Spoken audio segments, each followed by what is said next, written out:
Assalamualaikum warahmatullahi wabarakatuh. Selamat pagi, sahabat belajar di rumah.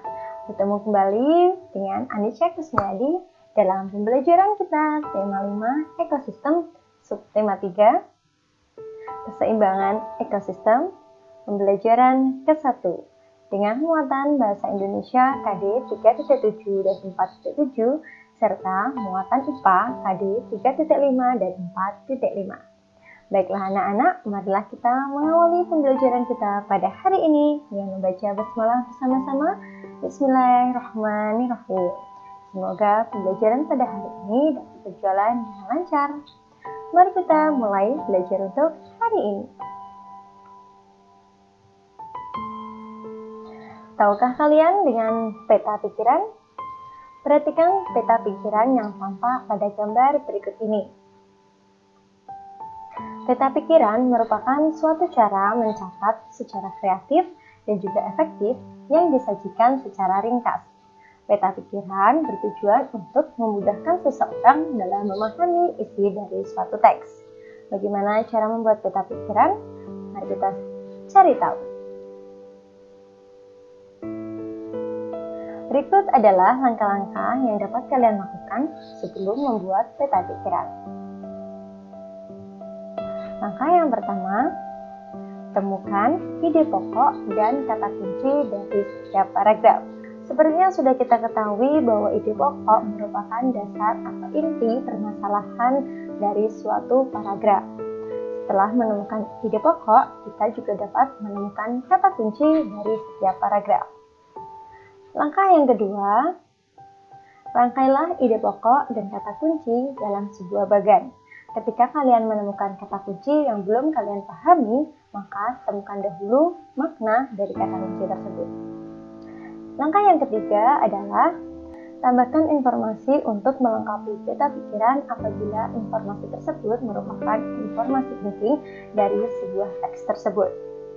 Kosakata yang tidak diketahui arti dan maknanya, kalian dapat menemukannya dalam KBBI atau Kamus Besar Bahasa Indonesia.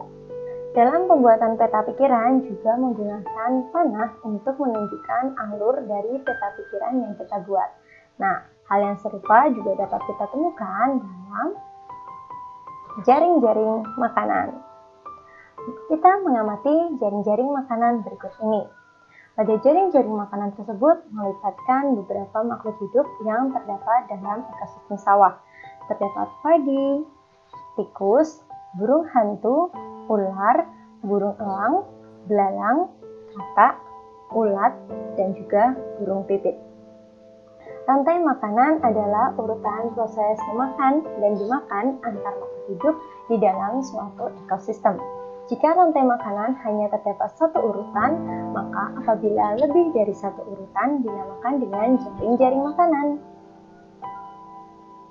Jaring-jaring makanan adalah gabungan dari beberapa rantai makanan yang saling berhubungan dan berkaitan satu sama lain. Mari kita kupas hubungan rantai makanan dan jaring-jaring makanan dalam ekosistem sawah tersebut. Pada jaring-jaring makanan yang tampak pada gambar, maka di sini kita dapat menemukan 5 rantai makanan yang saling berhubungan.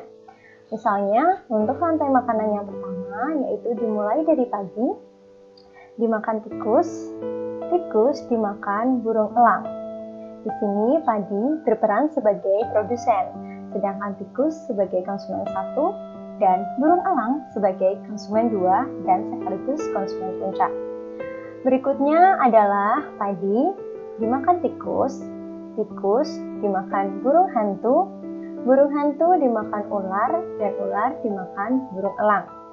Di sini, maka padi sebagai produsen, tikus konsumen 1, burung hantu konsumen 2, ular konsumen 3, dan burung elang sebagai konsumen 4. Meskipun makhluk hidup itu adalah sama, misalkan adalah burung elang, tapi memiliki kedudukan yang berbeda tergantung pada rantai makanan yang terjadi.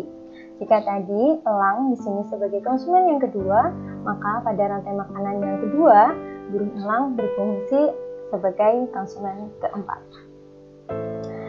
Kita cari lagi untuk rantai makanan yang ketiga, yaitu padi, belalang, katak, ular, burung elang. Dan rantai makanan yang keempat adalah padi, ulat, katak, ular, burung elang. Rantai makanan yang kelima dapat kita susun menjadi padi, ulat, burung pipit, ular, dan burung elang. Rantai makanan hanya terdapat satu urutan, sedangkan pada jaring-jaring makanan terdapat lebih dari satu urutan yang saling berhubungan dalam suatu ekosistem tertentu. Keseimbangan ekosistem perlu dijaga agar tidak rusak dan terganggu. Ekosistem yang terganggu menyebabkan terganggunya rantai makanan. Perubahan ini terjadi karena keadaan lingkungan atau populasi makhluk hidup. Penyusun rantai makanan di suatu ekosistem dapat berubah. Perubahan yang terjadi dapat dikarenakan faktor alam dan juga faktor aktivitas manusia, seperti pada contoh berikut ini. Berikut adalah jaring-jaring makanan dalam suatu ekosistem hutan. Kita perhatikan kucing hutan. Dalam jaring-jaring makanan tersebut, apa akibatnya apabila kucing hutan mengalami penurunan jumlahnya? Jika populasi kucing hutan menurun, maka populasi singa dan juga serigala juga akan menurun karena sumber makanan mereka yang berasal dari kucing hutan akan berkurang. Sementara itu, populasi burung hantu, kemudian tikus, ular, dan juga kelinci akan meningkat karena pemangsa mereka yaitu kucing hutan berkurang. Populasi kucing hutan yang menurun secara tidak langsung juga akan mempengaruhi populasi tumbuhan, karena populasi tikus dan kelinci yang meningkat akibat kucing hutan yang berkurang, sehingga jumlah tumbuhan yang ada di hutan dapat menurun. Karena populasi pemangsa dari tumbuhan itu akan semakin banyak. Akibatnya, rantai makanan tersebut akan terganggu, sehingga hewan-hewan tersebut dapat memakan hewan lain di ekosistem yang berbeda. Nah, dari sini kita tahu bahwa jumlah populasi dari satu makhluk hidup dapat mempengaruhi beberapa jenis makhluk hidup yang terdapat dalam ekosistem tersebut. Faktor yang mempengaruhi keseimbangan ekosistem. Ekosistem merupakan hubungan timbal balik antara tumbuhan, hewan, dan makhluk hidup lainnya dengan lingkungan yang membentuk suatu sistem. Ekosistem harus dalam keadaan seimbang, namun ada beberapa faktor yang dapat mempengaruhi keseimbangan ekosistem yang sudah kita sebutkan tadi, yaitu faktor alam dan juga faktor aktivitas manusia. Faktor alam dapat berupa bencana alam. Peristiwa alam tersebut dapat mempengaruhi dan mengganggu komponen penyusun ekosistem sehingga dapat merusak keseimbangan ekosistem. Bencana alam tersebut misalnya adalah tanah longsor, banjir, tsunami, dan lain-lain yang dapat mempengaruhi keseimbangan ekosistem. Berikutnya adalah faktor aktivitas manusia. Penebangan pohon misalnya dapat mengurangi habitat hewan, sehingga populasi burung dan serangga yang ada di habitat tersebut akan berkurang. Keseimbangan jaring-jaring makanan pun akan terganggu. Begitu juga dengan penggunaan pukat harimau. Pukat harimau adalah jaring besar dan panjang yang berbentuk kantong yang digunakan dengan cara ditarik pada jarak yang panjang. Penggunaan pukat harimau dapat mengganggu keseimbangan ekosistem laut. Berikut adalah penggunaan pukat harimau yang dapat merusak terumbu karang dan menangkap ikan-ikan yang bukan menjadi target nelayan. Misalnya adalah ikan-ikan yang masih sangat kecil. Berikut adalah tugas belajar kalian di rumah untuk muatan bahasa Indonesia KD 3.7 dan 4.7 dapat kalian buka pada halaman 84-85 nomor 1 dan halaman 85-86 nomor 2 untuk muatan bahasa Indonesianya. Sedangkan untuk muatan IPA yaitu ada pada halaman 92 nomor 1, halaman 93 nomor 3 dan 4 karena saling berkaitan, dan halaman 94 nomor 6 A dan B saja.